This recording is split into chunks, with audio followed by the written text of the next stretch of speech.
Culers, we have a lot to discuss today. Barcelona's season is heating up, and there's news on Frenkie de Jong's future, contract renewals, a Champions League showdown, and even some unexpected help from Real Madrid's president.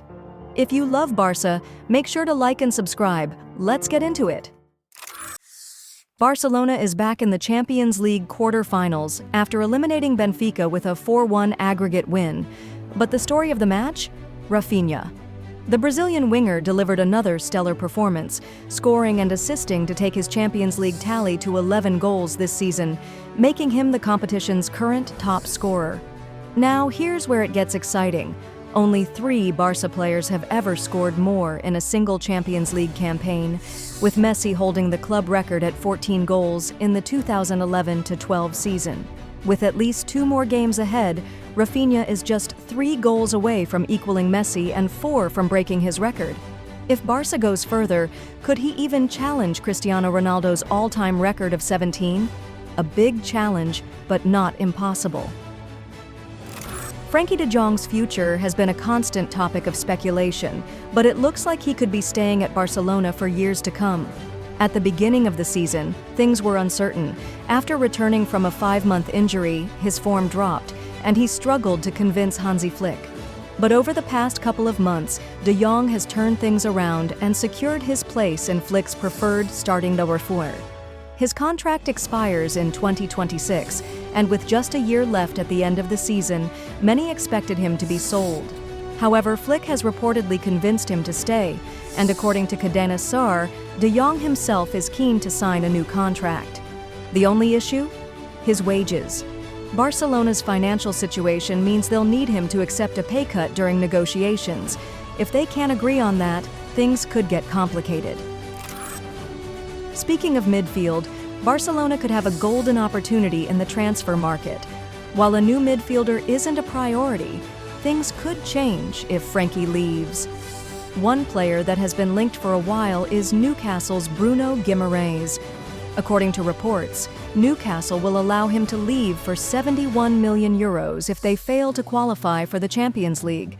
Given Barca's financial struggles, signing him would be difficult, but if de Jong leaves, that money could be reinvested. However, Arsenal is also in the race, and their sporting director Andrea Berta has been after Guimaraes for a long time. If Barca wants him, they'll need to move quickly.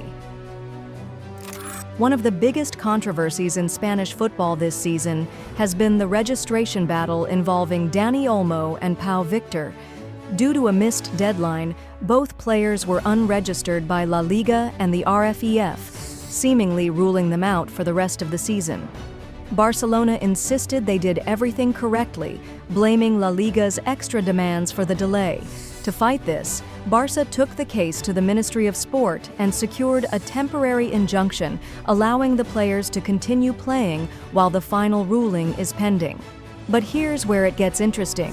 Catalunya Radio reports that Real Madrid president Florentino Pérez personally intervened, calling the president of the High Court for Sport to push for Barca's injunction. La Liga president Javier Tebas and others are convinced Pérez's involvement was key. Given that Pérez also helped Joan Laporta secure his presidency in 2021, this isn't the first time he's lent a hand to Barca. However, many clubs are furious, believing this decision adulterates the league. Meanwhile, Tebas has pointed out that Madrid never publicly criticized the ruling, adding fuel to the fire. Speaking of Dani Olmo, despite his strong connection to Croatian football, having played for Dinamo Zagreb, he has always been clear about his nationality.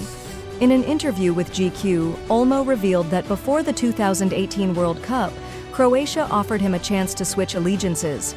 However, he never considered it, staying true to his dream of playing for Spain. He also reflected on his move from La Masia to Dinamo.